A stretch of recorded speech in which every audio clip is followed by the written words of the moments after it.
Investor Creator teaches both seasoned and new investors how to buy the right houses at the right price anytime you want.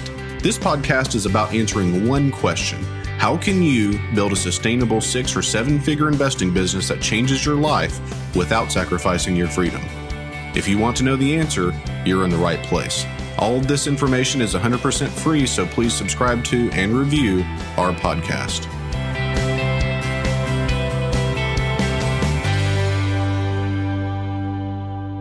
Hey guys, welcome to this edition of Investor Creator, where I tell you the truth about what it takes to be a high-level 6 or 7 figure house flipper. Guys, right now I'm on my way to a house that we bought about 2 weeks ago. So if you hear the road noise, then that's what's going on. I'm actually smoking a cigar right now. What is this? This is a Diamond Crown Maximus. Pretty darn good. So if you hear the window roll down, then you know what that's about.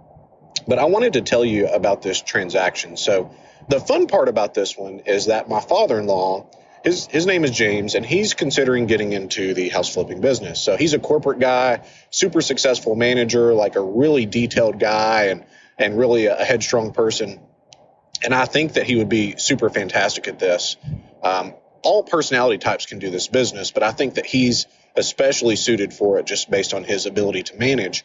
And he said, I'm thinking about doing this. I'd like to go on an appointment. So we had an appointment come up. And guys, it's been a while since I've gone personally to go and buy a house. I have an acquisition team that does that for me. But I thought, I think it'd be fun to go and do this. So we went. It was about an hour away from the town that I personally live in. So we went on the road, and it was kind of fun for me to see this mindset shift that happened within about 2 hours. So we're on the way down, and he's asking a whole bunch of questions. And, how do we do this? And how do we do that? And what if this? And, and I'm answering. And he said, this was the kind of fun thing, is he said, Brad, you make it sound easy. And I said, well, don't let me fool you. It's not easy. It's just worthwhile. And I go into the talk about, anything worth doing takes time, and, things that are worthwhile take effort, and, it's grit and determination that gets you through the learning curve and all of this. And so we go to the house, and to tell you about the house, it was kind of an interesting deal. So we go there, and I still remember the phone call. The guy calls, and he says, I've got this house, and I want to sell it. And I go into it, and he said, I just feel trapped here. I didn't feel good when I bought it. And I said, well, how much are the repairs? He said, I don't think there's any repairs. And so we go there. I set the appointment, and we go there. And the thing is, it was so great for James to see this seller, because a lot of people, a lot of investors, frankly, don't get to see a motivated seller almost ever, because their marketing is weak and they don't know how to negotiate or deal structure to put things together. Okay. So we go to this house, and I'm going through it, and I'm asking my questions. And, it was kind of fun, because at one point, the motivated seller said, guys, I want you guys to make money on this house. Now, that's a motivating sign. Okay, we call that a sign. He knew the values in the area. He said, I think this house is worth in the 130s, and I comped it at 140, so he was right on that. He owed 57, and we ended up negotiating a $30,000 walkaway, and he would not come off of that number. That's the number that he gave me on the phone. That's the number that he stuck with, and I was negotiating hard, and I just couldn't get him to do that. So I flipped it. And so I said, we can do the $30,000 walkaway if we can do it another way. I need to leave that mortgage in place until I sell this house. So we went through the pros and cons of sub 2 so that he totally understood what we were doing. And he said, well, what happens if you don't make the payment? And so I said, well, motivated seller, I'd be a pretty bad investor if I gave you $30,000 and didn't make a $700 per month payment with me. And he laughed, and he agreed. So we ended up buying the property subject to 57. I had a private money lender come in for the $30,000 walkaway money. And we have a house that's worth 140 as is. So I don't know the numbers off the top of my head, but we're somewhere around 65% of value as is. And that's a good deal. So we're going to make, I guess, close to $40,000 on a house that I have no money in. We have $30,000 at risk as far as what my personal name is on. We brought private money in for that $30,000. But, that's how good a motivated seller deal can be. And it really comes down to creating motivated seller lead flow. Deal flow comes from lead flow. And if you have less than 30 leads a month, then you're going to have a difficult time running a business. You may hit deals, 3, 4, 5 a year, and that's great. For most people, that's far more than what they're making at a job. But if you want a business, then we have to have 30 plus leads a month to begin buying, multiple houses a month. And sometimes that doesn't even happen. My marketing budget is 5 figures per month, which I don't mind doing because your marketing is by far the best investment that you can make. Okay. But it was really fun to see this deal put together, and it makes me, it's kind of frustrating in a way that more investors don't have this kind of lead flow, because I talk to people all across the country.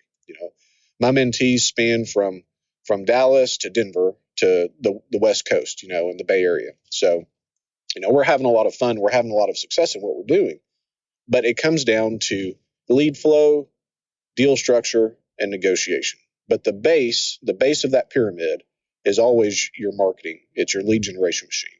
So focus on your marketing, guys, and you're going to have these kinds of deals.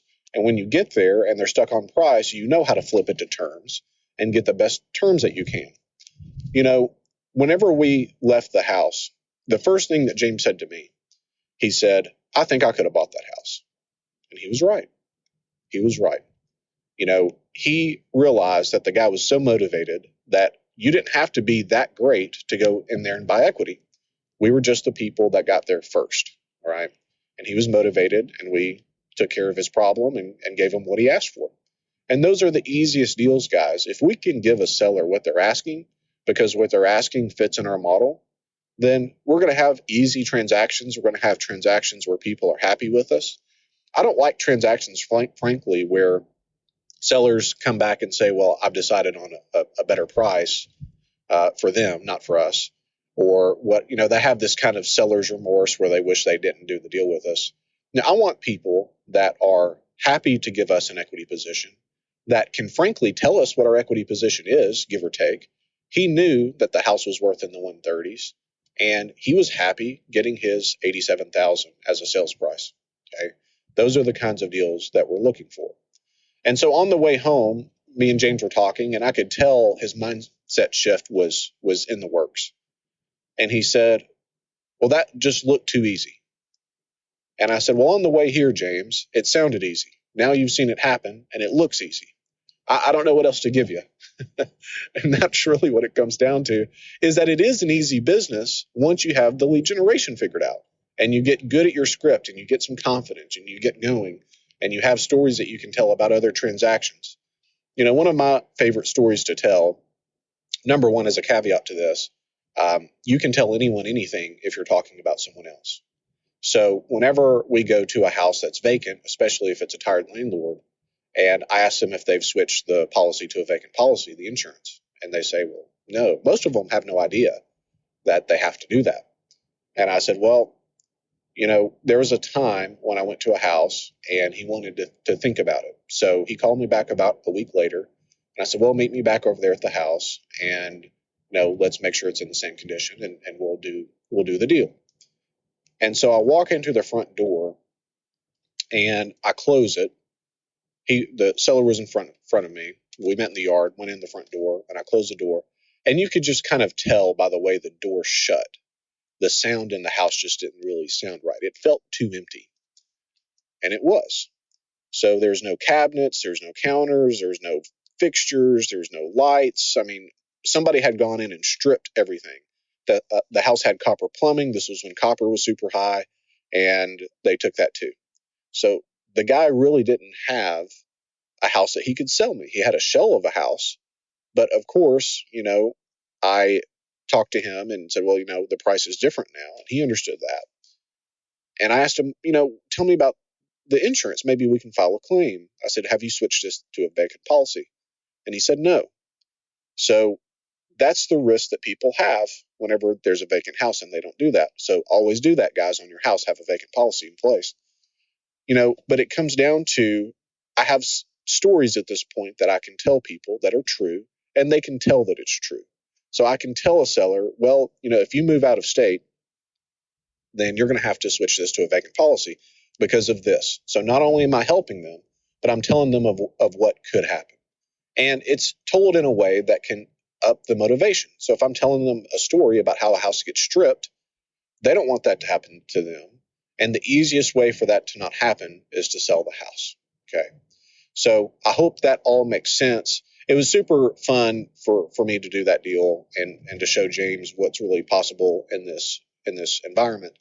And that was the second deal that we'd done that week. It put me right at 97,000 in equity purchase that week. This one was about 40. We had another one. It was a pretty big rehab, but it was a little bit better on the profit side. So that week we were at 97,000, and this was on a Wednesday. So I bought one on Monday, and we bought this one on a Wednesday. I guess it was 2 weeks ago now. And so it was super fun that James could kind of see, and he makes more than that per year, but I wouldn't say double, probably not double that. And this is what we can do in this business, and it's real. It's real. What's not real, guys, in my opinion, is wholesaling houses from your bathrobe, never talking to a seller, and you make all these offers, and then you send people to the house, and can anything happen? Sometimes, yes, lightning does strike, but I don't think you can build a business on that. And that's why I feel like I'm here, is to talk about what actually works in this business, because so many people just don't tell the truth, frankly. And it kind of drives me nuts, because I'm friends with some of these people, the main gurus that people talk about. And, behind closed doors, it's a different conversation than what is said openly. I'll just kind of put it that way. So I'm here to tell you the truth about what it takes to be a high-level investor. And guys, it's really not that hard. It's difficult to get through the learning curve, but especially if you have some cash, it's really not that hard. The toughest part is getting some cash to where you can play with it. You can up your marketing, you can test things out, try new things. That's the difficult part. Once you get to that position, the rest of it really is super scalable. Whenever marketing is the main cost of a business, I didn't even have an office space until 2 years ago, and I had employees and everybody worked from home, and we were super, super lean and rigid and aggressive. And that's what can happen. It doesn't have to be this really difficult cash intensive business model. Okay. I always thought it was kind of interesting that McDonald's franchises, they're like $2.5 million to get them to where they sell the first hamburger. So, they go to McDonald's corporate and they apply for a franchise, and they have to go to this McDonald's burger school and learn all this stuff and learn systems, and then they have to most people get financing and buy a piece of land and build and all of this stuff, like $2.5 million to sell what I haven't been to McDonald's in probably 15 years, so I don't know how much a hamburger is. I remember back in the day that their basic hamburger was like 29 cents. So you take a 29-cent freaking hamburger that you're trying to whittle away at $2.5 million, and it works. Those franchises make a lot of money. They do very, very well. They do it in volume, but I think, gosh, what would $2.5 million do in a real estate investing business? A hell of a lot more than what $2 and $3 and $4 cheeseburgers are going to make. I guarantee you that. Okay. Hope that makes sense. I will talk to you guys soon. Happy investing.